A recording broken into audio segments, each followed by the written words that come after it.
There is something that no human being who has ever lived has been able to elude. There is no philosophy that definitively resolves it, no wealth that postpones it indefinitely, no achievement that cancels it. It is the only experience that absolutely all of us will share without exception, and yet it is the one we are least willing to examine with honesty, the one we invest the most energy in avoiding, the one we have decided, as a civilization, to keep as far away from our everyday consciousness as possible. Death, not the death of others, which is the one we tolerate looking at from a safe distance, with flowers and condolences, and the secret relief that this time it wasn't us, our own, that one. Carl Jung said something about death that is so disconcerting the first time you hear it, that most people prefer not to think too much about it. He said that death is not the end of the psychological process. He said that the psyche prepares for death with the same seriousness and intention with which it prepared for life. And he said that whoever has not learned to die, in the deep psychological sense of that word, has not fully learned to live either. It was not a metaphor. It was a clinical diagnosis based on decades of work with patients, on the study of humanity's oldest traditions, and on his own personal experience with the threshold of death. Today, we are going to do something that our culture has systematically decided to avoid. We are going to look death straight in the face. We are going to examine what Jung, the Tibetan Bardo Thodol, Plato, Heidegger, and ancient wisdom have to tell us about the only transformation that no human being can elude. And in doing so, we're going to discover something that perhaps you didn't expect to find at the beginning of this video, that understanding death is, paradoxically, one of the most powerful and most concrete ways to learn how to live. Development 1. The culture that cannot look at death. We begin with a cultural diagnosis that Jung formulated clearly, and that the decades since his death have only confirmed with an abundance of evidence that is hard to ignore. We live in a civilization that has developed a profoundly pathological relationship with death, not because we speak too little of it in the abstract, not because there is any shortage of movies, shows, and news broadcasts showing us the deaths of others from a safe distance, but because we have built, with extraordinary efficiency, all the necessary mechanisms to avoid keeping death present as a personal and concrete reality, to avoid feeling it as something that concerns us in the first person. Right now, today, the dying have been moved from our homes to hospitals. The dead have been removed from the community to the funeral homes and cemeteries that we build on the outskirts of our cities. Old age, which in any traditional culture was revered precisely because those living it were closer to the threshold and therefore carried more wisdom, has been segregated into nursing homes where the rest of us don't have to look at it.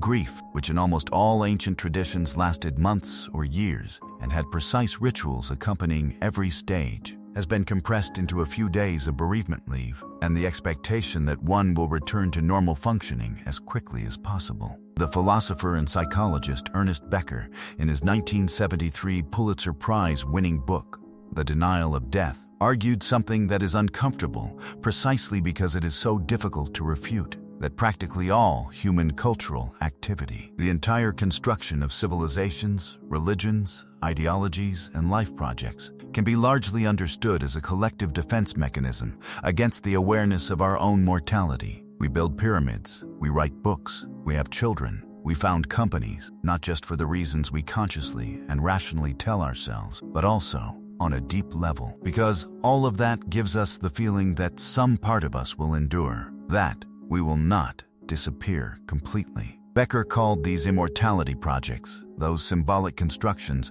through which every culture and every individual within it attempts to transcend their biological finitude. And he pointed out something especially disturbing when you think about its implications, that when two different immortality projects come into conflict, when two systems of meaning that promise transcendence collide with one another, the result can be a violence of such intensity that no purely political or economic analysis can fully explain it. Because what is at stake isn't just power or territory. It is the feeling that the universe has meaning, and that one's own death is not the absolutely terrifying end it would be without that meaning. Jung would have recognized in this analysis something he himself had observed in his clinical practice, that the denial of death does not protect human beings from the suffering they are trying to avoid. It amplifies it. It displaces it onto symptoms that the patient does not connect with their true source. It turns it into chronic background anxiety, into an obsession with control. into an inability to let go of what no longer serves us, into a psychological rigidity that prevents all genuine transformation. Because here is the core of the Jungian perspective. Death is not just a biological event that will happen at some undetermined point in the future. It is a psychological process that is already happening constantly, in every loss, in every ending, in every moment, that something of who we used to be must die so that something new can be born. And whoever denies this process, whoever builds their entire life on the illusion of permanence, not only deprives themselves of the wisdom that death has to offer, they freeze. They get stuck at a point of development that should have already been surpassed. They remain, in Jungian terms, in a state of incomplete individuation, clinging to ways of being that no longer belong to them. Development 2.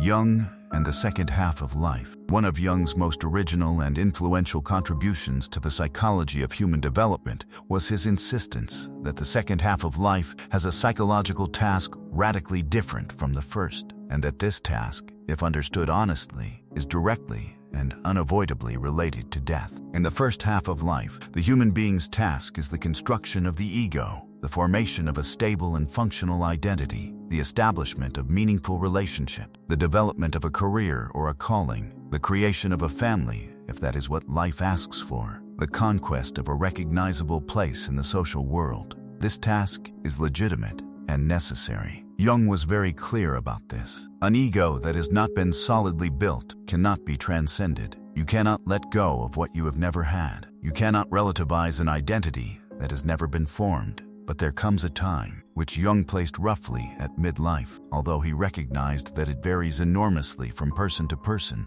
when the tools that serve the first task become insufficient and even counterproductive for the second. The ego that was built with so much effort begins to feel that there is something it cannot reach with its usual strategies, that there are questions it cannot answer with its established certainties, that there is a dimension of existence that its achievements, however considerable they may be, do not touch. Jung called this moment the midlife crisis, not in the impoverished sense in which the term is used today in popular culture, reduced to the cliché of the red sports car and changing partners, but in the sense of a genuine and profound crisis of meaning, the discovery that what was pursued in the first half of life, even if it was obtained to a greater or lesser degree, was not enough. That the self that was built, that social self, that self of achievements and image, is only a part of the real self. That there is an inner life, a dimension of being, that has been waiting in the shadows while the outer world was being conquered.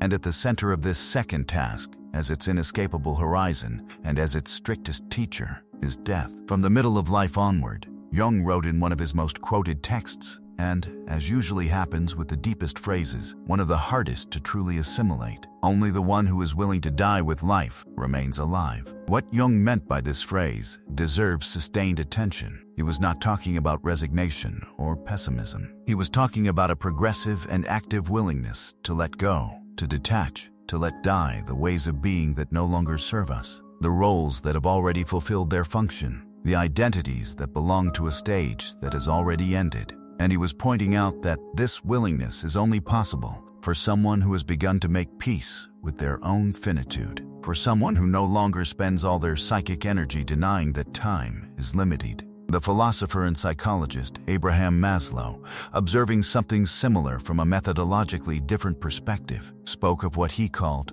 peak experiences, those moments of totality, of full presence, of contact with something that transcends the ordinary concerns of the ego, which more psychologically mature people describe with a frequency and an intensity not found in earlier stages of development. And Maslow observed something that connects directly with Jung's thought. These experiences invariably had something in common. In them, the fear of death temporarily disappeared, as if the fullness of presence and the acceptance of finitude were, on some deep level that psychology is still trying to understand, two manifestations of the same reality.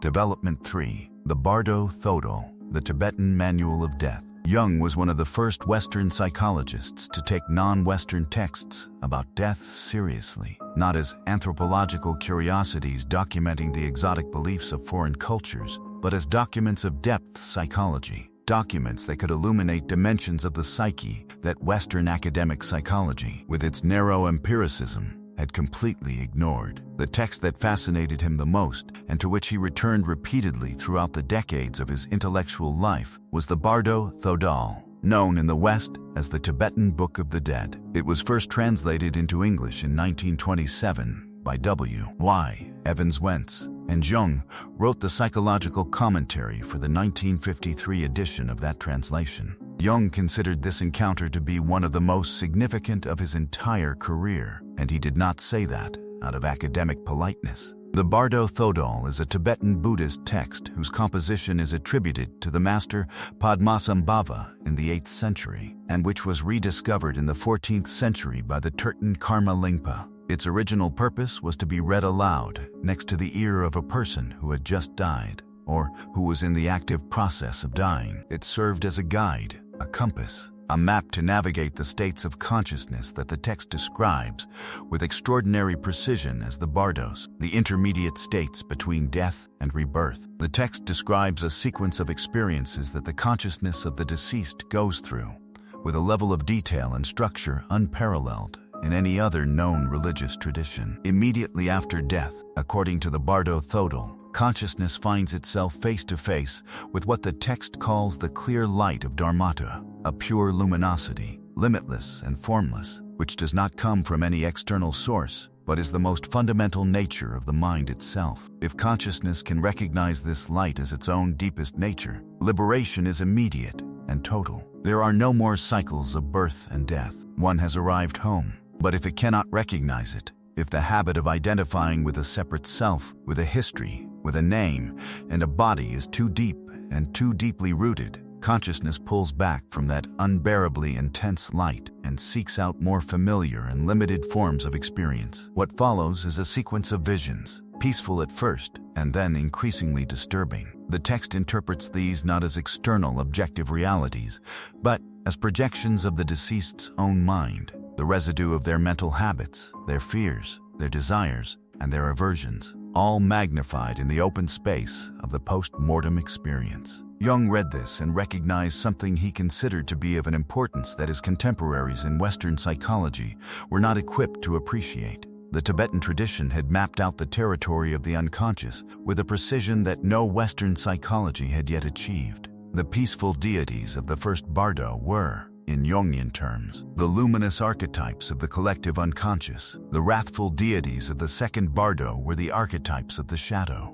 The clear light was an experience of the self, of the deepest and vastest center of the psyche, temporarily freed from its identification with the ego. The Bardo Thodol, Jung wrote in his commentary, is a book of initiation for the dying, but also, and perhaps primarily, for the living. Its teachings are not teachings about what happens after death. They are teachings about the nature of the mind, and death is simply the extreme context, the context where there is no longer any possibility of self-deception, in which those teachings become absolutely inevitable. The implication was clear. One did not have to wait until death to learn what death had to teach. The process of individuation, the work of making the unconscious conscious, of integrating the shadow, of establishing a living relationship between the ego and the self, was exactly that learning process, undertaken with time and a certain freedom of choice, rather than under the pressure of the final threshold. The Bardo Thodol teaches that the ability to recognize the clear light at the moment of death depends directly on the familiarity one has developed with that light during life.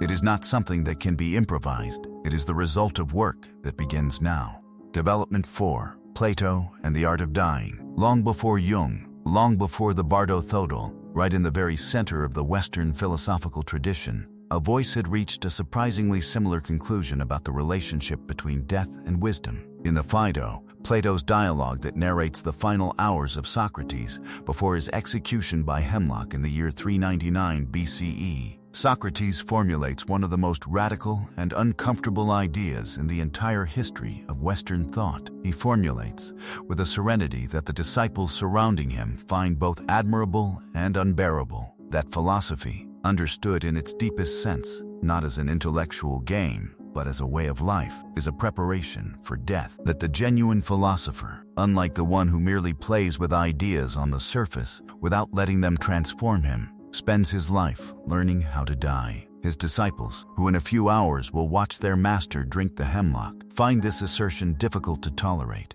They ask him if this position isn't too dark, too submissive in the face of what is coming. And Socrates, with the patience of someone who has thought about this for decades and has reached a peace that is not resignation but understanding, explains exactly what he means. He is not talking about preparing for death in the sense of settling pending practical matters. He is not talking about crafting a philosophical consolation to make the fear more tolerable. He is talking about something much more radical, the process of progressive disidentification with the perishable, the lifelong learning process of not confusing who you are with what you have, with what you do, with the body you inhabit, with the social roles you play, or with the image others have of you. In the Platonic tradition, the soul, the deepest and most real part of the human being, is, during life, temporarily imprisoned in the body and in the identifications that the body and social life generate. Biological death frees the soul from that prison. But the philosopher, through the practice of philosophy as a concrete discipline of progressive detachment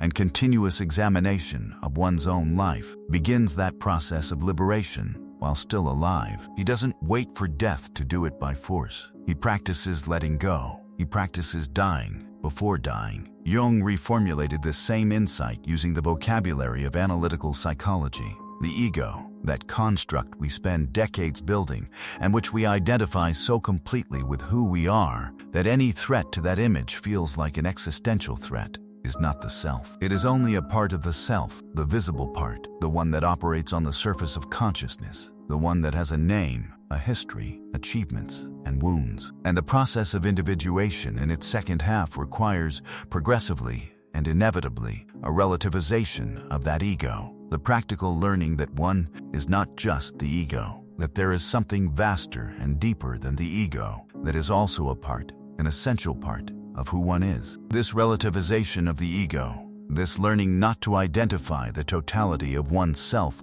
with the conscious construct that has carried one's name for decades, is exactly what Socrates called learning to die. And it is, from the Jungian perspective, one of the most difficult and most necessary tasks of human maturity. The German philosopher Martin Heidegger added a dimension to this tradition that Jung found very close to his own thinking. In Being and Time, published in 1927, Heidegger argued that death is not simply something that will happen to us at some future point. It is a constitutive structure of our present existence. We are always living towards death, as he put it, which means that death is not an external event that will overtake us like any other event. It is our most personal, most inescapable, and most certain possibility, the only one that no one else can live in our place. And the difference between those who live authentically and those who live inauthentically lies, to a large extent, in whether they have accepted or fled from that condition. The flight from death, in Heidegger,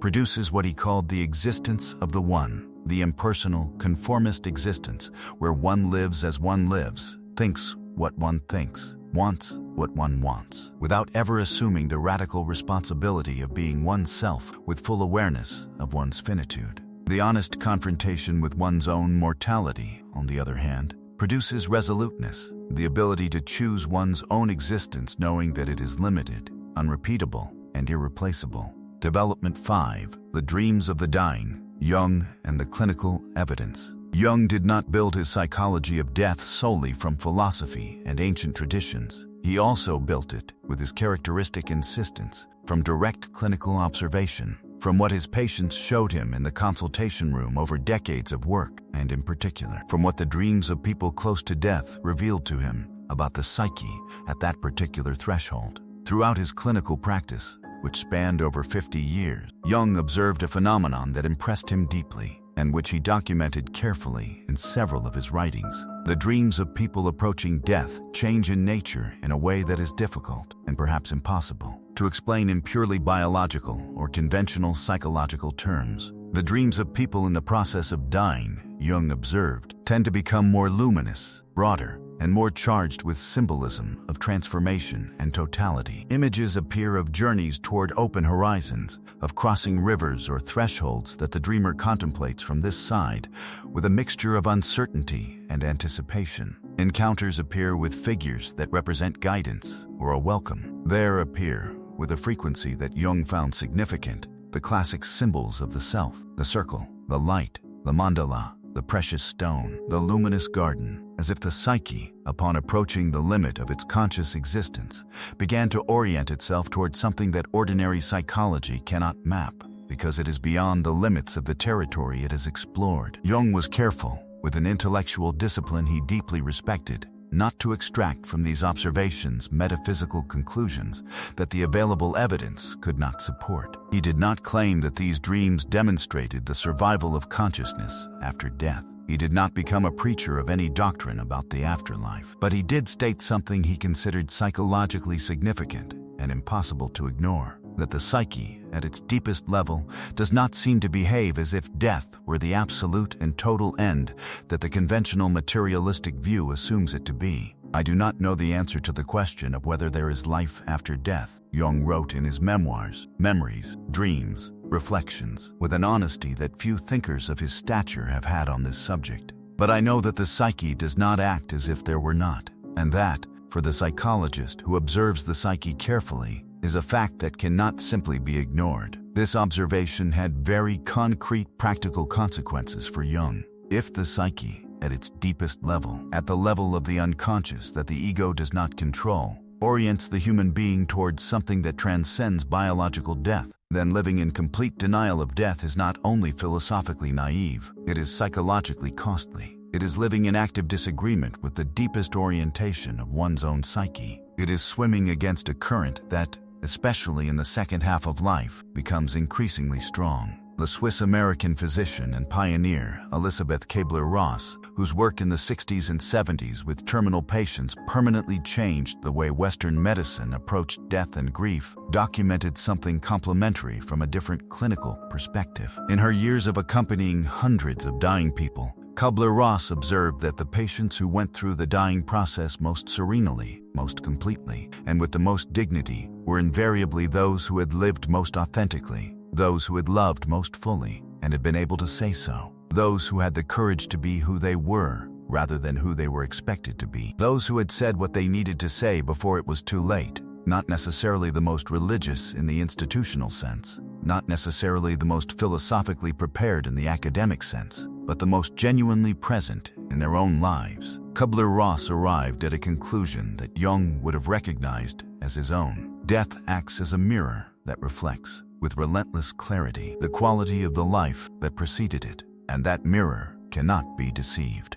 Development 6. The Little Deaths. Death as a continuous process. There is a dimension of the Jungian psychology of death that is perhaps the most transformative for everyday life, precisely because it does not require waiting for any future threshold to begin working with it. Jung called these little deaths those minor yet real transformations that occur throughout an entire lifetime and which are, in their essential psychological structure, exactly the same as the final biological death. They are the transitions, the farewells, the endings that life imposes with a regularity that does not negotiate with our desires for permanence. Every time a stage of life reaches its natural end, there is a death. The child we were dies when we begin to become adolescents, and that death, even if it is necessary, and even if it gives rise to something new, implies a real loss of something that existed, and that will no longer exist in the same way. The adolescent dies when we become adults,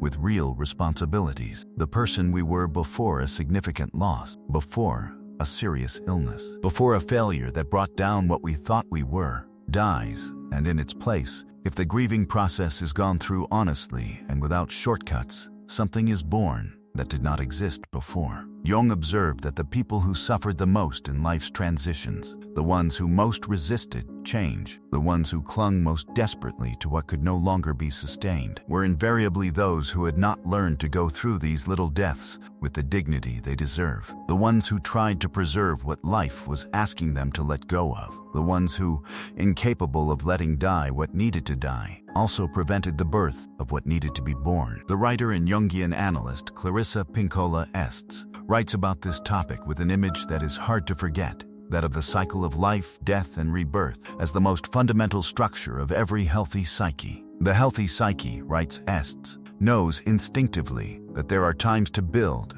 and times to demolish, times to love with a fully open heart, and times to let go of what was loved, times to grow, and times to let what has grown fall and become compost for what is to come. The cycle cannot be interrupted without paying a price, and the price of interrupting it is exactly what Jung observed in his most blocked patients: the rigidity that turns into paralysis, the stagnation that disguises itself as stability, the compulsive repetition of patterns that no longer serve but are at least familiar, the inability to respond creatively to the new, because the entire inner space is occupied by the old, which has not been let go. In mythology, which for Jung was not narrative decoration, but documentation of how the collective unconscious functions, this process of death and rebirth appears in all cultures with an insistence that points to its universal and archetypal nature. The hero's journey, as described by Joseph Campbell following Jung's work, is in its deepest structure exactly this process: a call that interrupts established comfort, a descent into the unknown territory of the underworld or the desert, a trial at the darkest point of the descent, and a transformed return that brings something new to the world. Not the same character who descended, but someone who has gone through a form of death and has returned with what could only be obtained in that descent. Odysseus descends to Hades to consult the dead and returns with the knowledge that will guide him home. Orpheus descends to recover Eurydice and returns, albeit with the wound of having lost her again, transformed into the poet who can sing of the deepest pain. Persephone is dragged to the underworld and returns transformed into the queen of the dead, with an authority she could not have acquired in any other way. In all cultures, in all times, the hero dies in some way before being born again, not as a metaphor for something else, but as the real structure of psychological transformation, as the only known path toward depth. Development 7. The near-death experience, what the threshold reveals. In 1975, the physician and philosopher Raymond Moody published Life After Life, the first systematic study of what he called near-death experiences. It was a book that academic publishers repeatedly rejected before it found publication, and which became one of the most influential of the 20th century on the question of death and consciousness. Moody had compiled the accounts of people who had been declared clinically dead, that is, with no pulse or measurable brain activity, and who had been resuscitated, describing experiences during that interval that could not be explained by conventional neurological models. The common elements he documented in hundreds of cases have become widely known: the sensation of leaving the body and observing it from an outside perspective, the movement through darkness toward a light of an intensity and warmth unprecedented in any ordinary experience, the encounter with beings of light, or with loved ones who had previously passed away, the panoramic, non-linear review of one's own life, in which one simultaneously experiences one's own actions and the impact they had on others, and the presence of a limit, a threshold, beyond which one could not pass without making return impossible. The Dutch cardiologist Pim van Lommel conducted the first prospective study, published in the prestigious journal The Lancet in 2001. On near-death experiences in resuscitated cardiac patients. His results confirmed and expanded upon what Moody had documented, and added something that is especially difficult to explain using conventional neurological models: that the most detailed and transformative experiences occurred precisely in the patients who had experienced the longest cardiac arrest, that is, in those whose brains had had less activity, not more. But what is least discussed about these experiences, and what has the greatest relevance from a Jungian perspective, is the transformative effect they produce in those who have gone through them. Long-term follow-up studies are remarkably consistent. People who have had sufficiently profound near-death experiences undergo psychological transformations that are lasting, sometimes permanent, and that follow a recognizable pattern: a loss of the fear of death, sometimes completely, a notable increase in empathy and compassion toward others, a reduction in materialism and attachment to external achievements and social status, a greater capacity to live fully in the present rather than living in the past or the future, and a profound reorientation toward values that transcend personal gain. Jung would have recognized in these transformations the accelerated and intensified pattern of the exact same process that the work of individuation attempts to produce over the course of years. The forced and unexpected contact with something that radically transcends the ego produces in hours or minutes. The changes that inner work seeks to produce gradually over a lifetime. as if the threshold of death were, in psychological terms, the point of maximum pressure on the structure of the ego. The point where identifying with one's self-image, with a role, with a name and a history, simply becomes impossible to sustain. Jung had his own experience of that threshold. In 1944, at the age of 68, he suffered a massive heart attack that nearly cost him his life. During the weeks of recovery, he experienced a series of visions that he described with remarkable meticulousness in memories, dreams, reflections, the sensation of rising above the earth and seeing the planet from a great height, with a clarity that no ordinary sight could provide. The encounter with a floating rock illuminated from within, containing a chamber where someone waited with a question that was simultaneously a calling,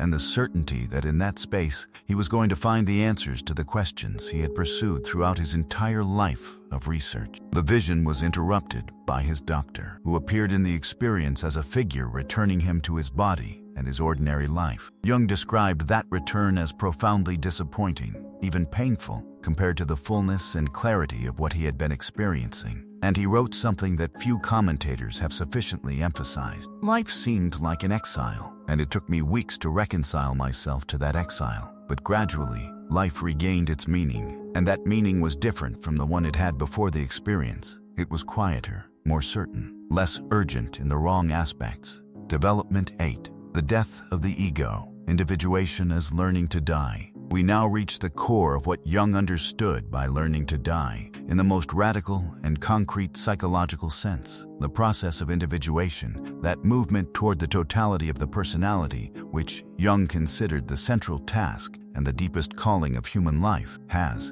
in its second half, a direction that is difficult to see while the ego is at its peak, but which becomes increasingly evident over time. It is a progressive death of the ego as the absolute and unquestionable center of psychic life, not the destruction of the ego, which would produce psychosis or fragmentation, but its relativization, its learning process, often painful and always resisted. To occupy its rightful place, the center of consciousness, yes, but not the center of the psyche, the servant of the self, not its master. This process has stages that can be described with a certain precision, although in real life they are always messier and more intertwined than any description can capture. First, the ego must confront the shadow, all those aspects of itself that it has rejected, denied, projected, or simply never looked at honestly. This confrontation is, in a sense, a first little death, the death of the idealized self-image, of the illusion of one's own moral consistency or one's own exceptionalism. It is painful precisely because it requires giving up something in which the ego has invested a great deal of time and energy. Afterward,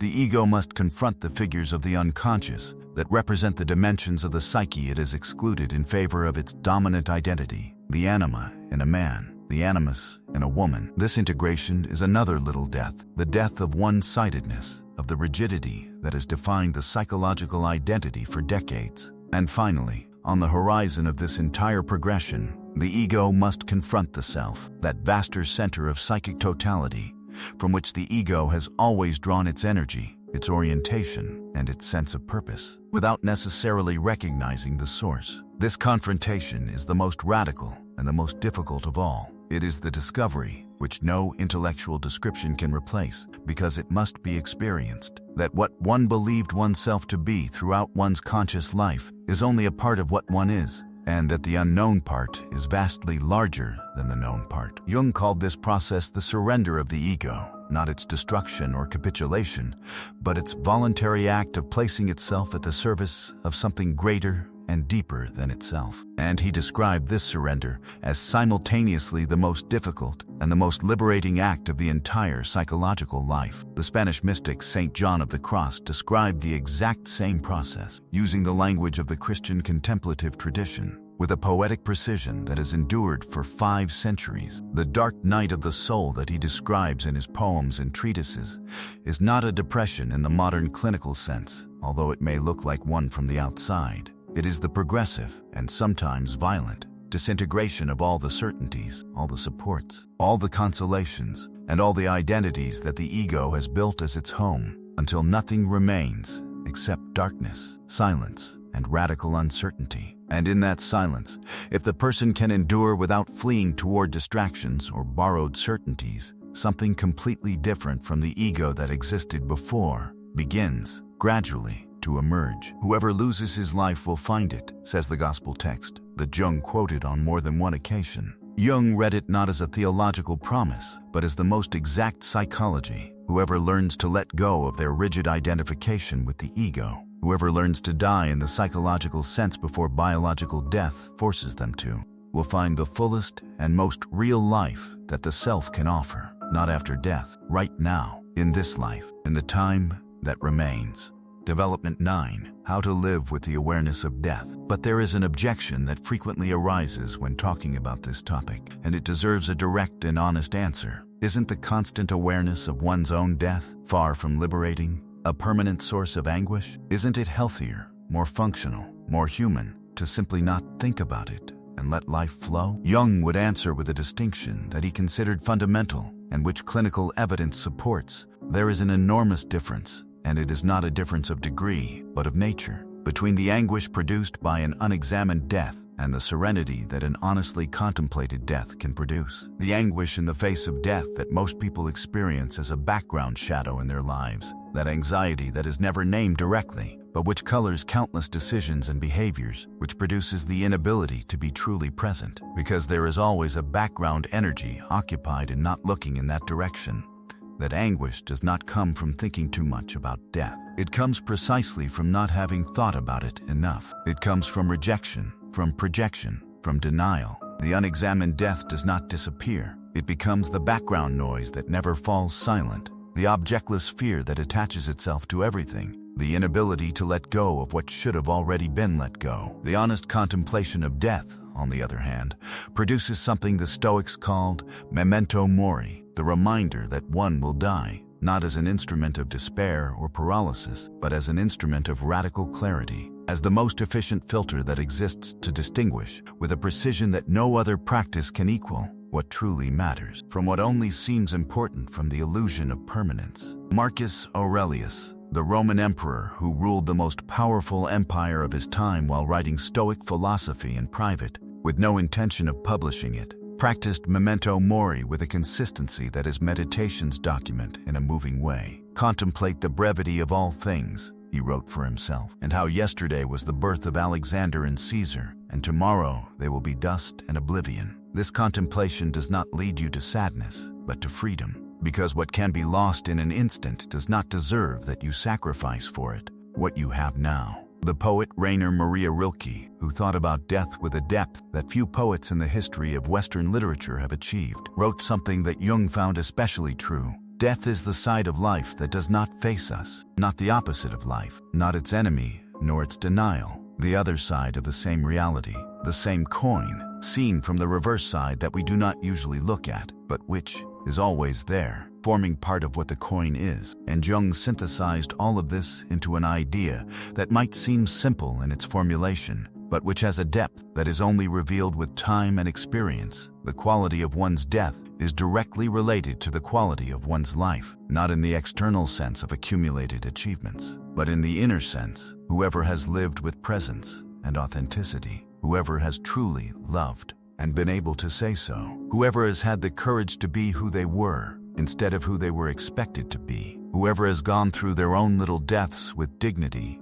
instead of fleeing from them, that human being crosses the threshold of death with a serenity that someone who has lived fleeing from themselves cannot fabricate at the last moment. Death is not an exam that can be prepared for at the last minute. It is the culmination of everything one has been, and that understanding, if it truly settles in, does not produce paralysis. It produces urgency of the good kind, the urgency not to postpone what matters, the threshold we are already crossing. We return, at the end of this long journey, to the starting point, to the question that no one wants to ask themselves, but which depth psychology, philosophy, ancient wisdom, and the most honest clinical experience insist is the most necessary question. What are you postponing because you assume you have time? What conversation have you not had? What love have you not fully expressed? What version of yourself have you not yet allowed to be born? Because somewhere in your mind persists, unexamined, the illusion that life is indefinitely long and that the right moment will come later. Jung observed that the honest confrontation with one's own mortality does not produce paralysis. It produces exactly the opposite, a clarity about what matters that no other experience can generate with such efficiency and honesty. The human being who knows, on a truly felt and not just intellectual level, that their days are numbered, cannot waste those days in the same way they wasted them when living in the illusion of unlimited time. The awareness of finitude is the most powerful solvent of the trivial that exists. Indigenous peoples from practically every culture in the world have practiced what could be called dying before dying, initiation rituals in which the initiate symbolically goes through death, sometimes in ways that involve very real danger and discomfort, to be reborn, transformed, on the other side. Not as a vague psychological metaphor, but as a concrete and structured experience that permanently reorganizes the initiate's hierarchy of values and prepares them to live with an authenticity and presence that was not possible before the threshold. Jung understood these rituals not as primitive superstition that modern science has surpassed, but as a psychological technology of a sophistication that Western psychology is still learning to value. The technology of transformation through the encounter with the limit. The deep understanding, confirmed in every culture that has existed long enough to reflect on its own experience, that there are truths about existence that can only be learned in direct, unanesthetized contact with what limits us, with what transcends us, with what we will inevitably lose. The goal of life, wrote Jung in one of the most personal passages he left behind, is not to live as long as possible in terms of time or the quantity of accumulated experiences. It is to live as fully as possible, and that fullness, that depth of presence and contact with the real, is only accessible to the one who has understood, not intellectually but in body and soul, that life has a limit, that time is a gift, not a guarantee, that every moment is unrepeatable precisely because there is an end. There is no way to prepare for death at the last moment. The preparation happens now. It happens in the everyday decisions of presence or flight, of authenticity or wearing a mask, of love expressed or love postponed, of life lived or life observed from a safe distance. The threshold we will all cross is not at the end of life, as if it were a door that is still very far away. It is in every moment that we choose to truly live, instead of simply surviving in comfort. In every moment that we let go of what no longer serves us, instead of clinging to it out of fear. In every moment that we choose a real encounter with life, with all its beauty and all its pain, instead of the anesthesia that our culture offers us with such efficiency. That is what Jung called learning to die, and that is, paradoxically, the closest thing to learning how to live that exists. Jung said that the second half of life begins at the exact moment one realizes they can no longer live as if time were infinite. That moment can arrive in many ways, through a loss, an illness, a crisis, or simply through a video like this one, where someone asks you directly what most people prefer not to ask. One single question to take with you from here. If you knew with certainty that you had exactly 1 year to live, what would you change? Not as an exercise in anguish or fear, but as a mirror of what you already know, somewhere deep inside yourself, truly matters, and what you are still postponing. Tell us in the comments if you feel like sharing, or keep the answer to yourself and let it do its work. If this video moved something inside you, the next one will show you where that movement leads.